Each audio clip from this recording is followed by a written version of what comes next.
Today, we will be participating in the second round of the Australian PCARS 2 Supercars Championship.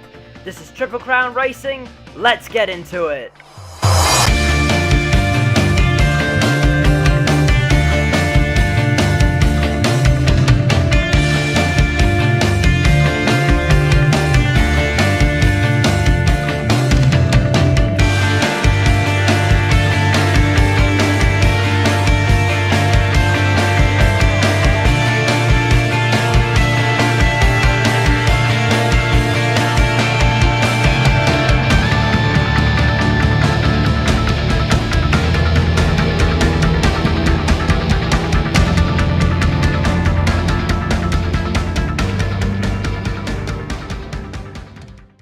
So today is the second round of the Australian PCARS 2 Supercars Championship.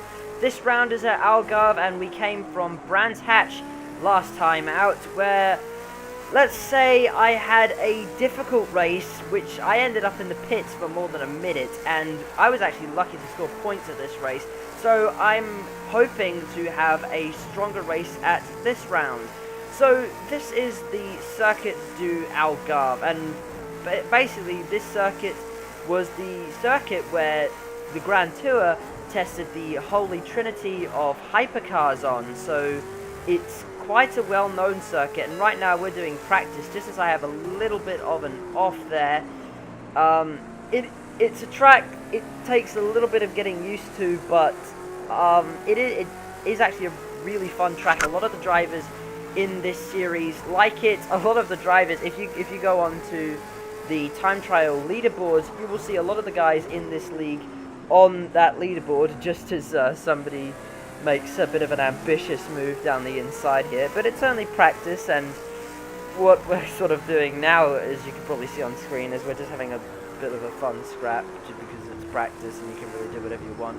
So we're going wide there, and I don't actually know who this is, because I can't tell by their position.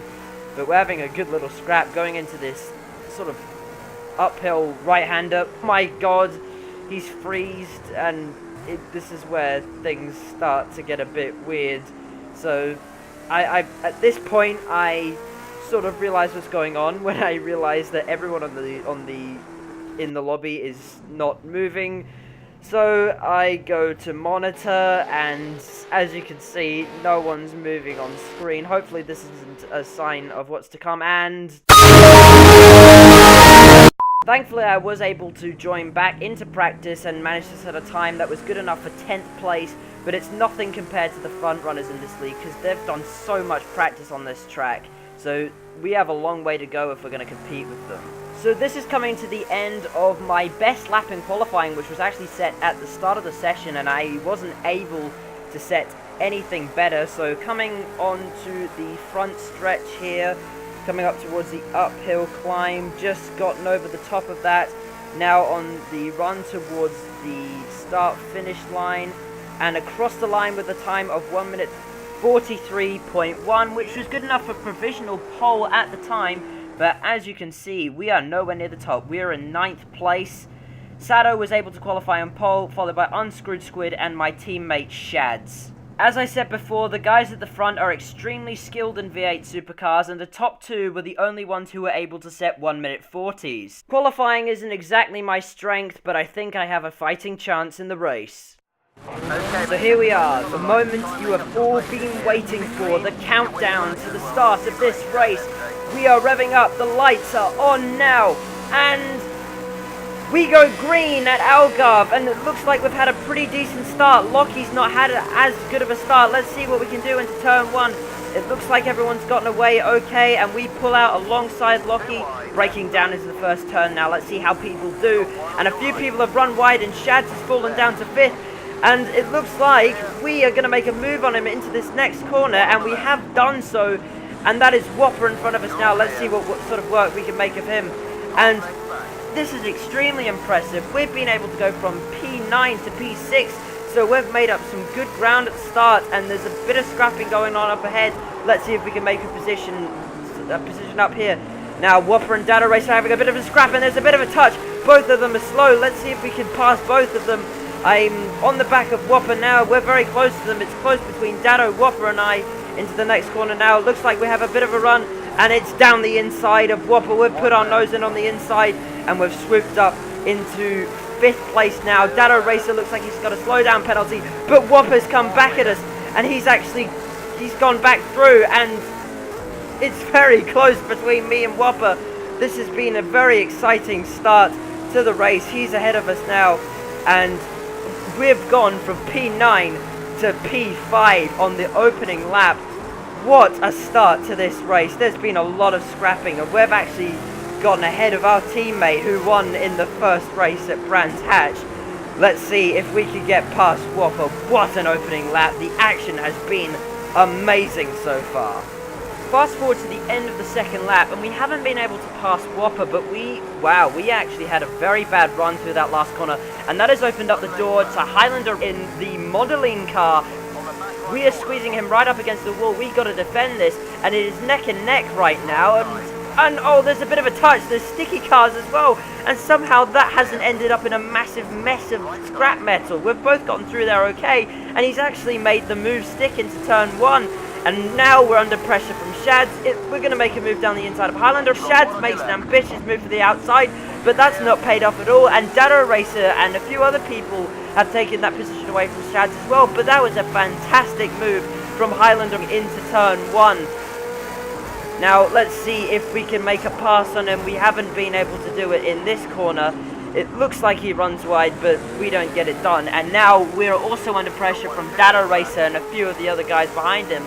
There is a massive battle going on in the midfield right now, and this is some of the most exciting racing I've ever seen in my life. Now, we're on the back of Highlander. Now, it looks like we've got a bit of a run, and he's gotten squirrely on the exit of that corner. It looks like he almost crashes, but he's managed to keep it on the road, and we've gone back up into 5th position. That's very lucky for us. Now, fast forward to the end of lap 4 now, and the same sort of thing has happened again, and we've had a terrible exit to the final corner, and now we're under pressure from Fish Racing in the other Mondelez car.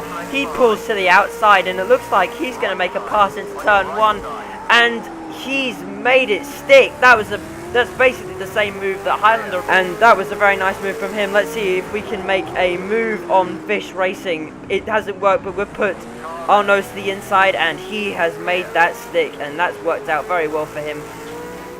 Fast forward a little bit later on in the lap, and it looks like Fish Racing has made a similar mistake, and we've gone back up into P5, but Fish Racing is still there in the Mondelez car, and he's having a look on the inside again. He stuck his nose out, and we almost touched there, but he's made it stick. Oh no, he's actually still alongside us. We're still scrapping away. This is some very exciting stuff. He switches to the inside, and we've locked up a bit, but he hasn't gotten quite through yet. We're still side by side into the second to last corner now. We're blocked up. Fish Racing's done the switchback, and we've basically got no control over our car at this point. Fish Racing goes through, and it's opened up the door to Woody Lizard as well, and we've lost 2 positions in the space of 1 corner now. Let's see what we can do on the start-finish straight. We're in the slipstream of Woody Lizard, who's in the slipstream of Fish Racing, and this could be very close into turn 1. We're going to try and make a move into turn 1. Woody Lizard's broken extremely early, and we're stuck our nose in on the inside, but Woody Lizard holds it round the outside into turn 1, and that was a very nice move from him. And Woody Lizard looks like he's going to make a move on Fish Racing now. Fish Racing runs a little bit wide, but Fish Racing's actually pushed Woody Lizard wide, and I've gone back down the inside of Woody Lizard. This is some incredible racing, and we're once again chasing down Fish Racing, and Woody Lizard makes a move to the outside, but that's not worked very well for him. There's a bit of contact, and he's run wide, and it looks like he's going to lose a position to Highlander. Now we are chasing down Fish Racing again. Let's see if we can make a move into these next couple of corners. Fish Racing's gone a bit wide, but we've gone up on the curb, and we've basically drifted round that corner, but we've kept it together. And we are once again under pressure from Highlander in the Mondelez car. He pulls to the outside. He's going to make a move on the inside of that corner. He's managed to drag past us. We don't actually have the tyres left, but Highlander looks like he's forgotten how to use the brakes. and he's run wide, and we've gone back down the inside. Now, it's getting harder and harder to fight these guys because the tyres are absolutely wrecked. If you look at that front left, it's basically on fire, and the other tyres are starting to lose some grip as well. Now, once we've gotten to the end of that straight, we're under brakes, but we've locked up significantly. We've gone massively wide, and Highlander has exploited the door that I've left open, and he has gone up into 6th place in this race.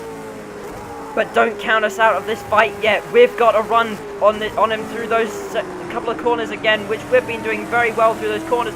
And Highlander has made the same mistake as he's done a couple of other times, and he's lost a lot of time on the exit of that corner, and we've gone up once again into 6th place.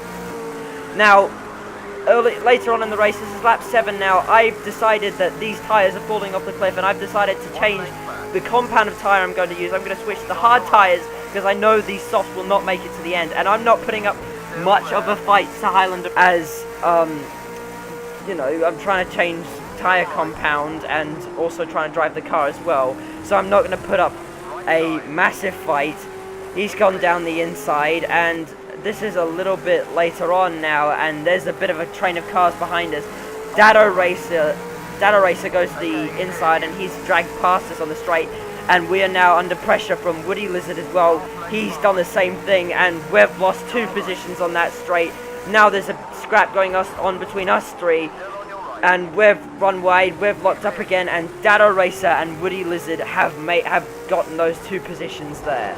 Now we're under pressure from Lockie, who's made a dive bomb move, and we've actually been pushed wide by Lockie, and I think it's only lap 9, and I think it's a bit early to be making moves like that. And Dado Racer and Woody Lizard have come together, and I've actually managed to go back through up into 7th place, which is alright, and this is coming to the end of our lap now. We will have a pit stop confirmed. Yes, we do have a pit stop confirmed. I'm going to the pit lane, but Woody Lizard and I have tried to share the same piece of road as I've gone into the pit lane. He was trying to make a move on the inside, but I was going into the pits, and we've pretty much almost crashed. I think Woody Lizard actually ended up in the wall.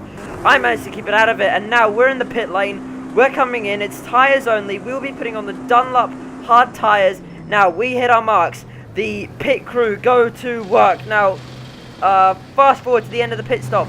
It will be a 17-second stop after repairs, and that is a good stop from our crew there, and that was a lucky escape that I had with Woody Lizard there, and we are out on track again, and we have come out just ahead of our teammate Shads. He looks like he hasn't had the greatest race so far, if he's all the way down in 12th, considering he started in P3. We're under pressure from him now, and he looks to be making a move. I've locked up a lot, and he's put his nose to the inside, and he's exploited our mistake. There's a bit of a touch between us two, and I'm sure the team bosses wouldn't like that if this was a real racing team. I'm still on the inside, and I managed to take that place back from Shads, and this is a nice little scrap that's happening between us, but Shads has done the switchback, and he's actually alongside us now as we go up towards the uphill left-hander, and he's still on the outside, but I've managed to make it stick. But will he make a move into these next couple of corners? No, he won't. Now, Shads has actually got past us now. I've run a bit wide, so he got past us on the straight. But the battle is still continuing between us two, and there's actually lap traffic approaching us. I don't know who that is. I scrapped with him during practice, which is a bit weird. Now, I go to the inside of the corner to let him by, but I've lost the rear end, and I've dumped the throttle, and I've ended up in the wall, and I've given us damage, basically, and we've lost a couple of places, and we've given ourselves steering damage, and that has basically ruined our race, because it's now impossible to fight other people, and Woody Lizard has actually passed us, and I am kicking myself. I was so frustrated that I made a simple mistake like that, and there's simply nothing I can do. I can't defend from any of these guys. It's so difficult to drive with bent steering, and I actually ended up last place. I couldn't defend from anyone. So the race that was going so well ended up going so bad, and I cannot describe my frustration. So that was that. After our titanic battle in the midfield, I ended up outside the top 10 in last place and with no points. Unscrewed Squid came home to win the race, followed by Sado and Whopper. Now, this race is a prime example of how your luck can change from weekend to weekend, as Whopper, who was in P11 last week, ended up on the podium, and the race winner from Brands Hatch, Shads, ended up in P7. I'm still frustrated now seeing all the guys in the midfield, as I know those were the people that I was racing, and I'm just wondering what sort of result I could have gotten if I'd waited to the straight to let the traffic by. Drivers' Championship now looks like this. Unscrewed Squid takes the lead away from Shads after he was able to achieve some consistent results, with Unscrewed Squid finishing on the podium in the first race and winning the second race. Now, Shads finished 7th, but he was able to win that first race. Now, as you can see, there's little old me down in 12th place, way down the order. I am the last of the point scorers in this championship, and I'm just wondering where I could have been if I just hadn't made such a simple mistake. This weekend has not been a good one for the Jed K Gloves racing team, with us leading the point standings after Brands Hatch, but dropping down to 3rd after Algarve, with us having some pretty poor results from the both of us. As I've probably already made apparent, this was not my day, but I've had some amazing battles. I've barely ever seen racing quite as good as this, and this has actually shown that I am able to compete. I am able to be in the top 5 with these guys. So next up is Sportsland Sugo, which will actually be taking place on the 1-year anniversary of Project Cars 2. We will be back stronger, and hopefully I will be able to compete for the top 5 or even a podium. See you then.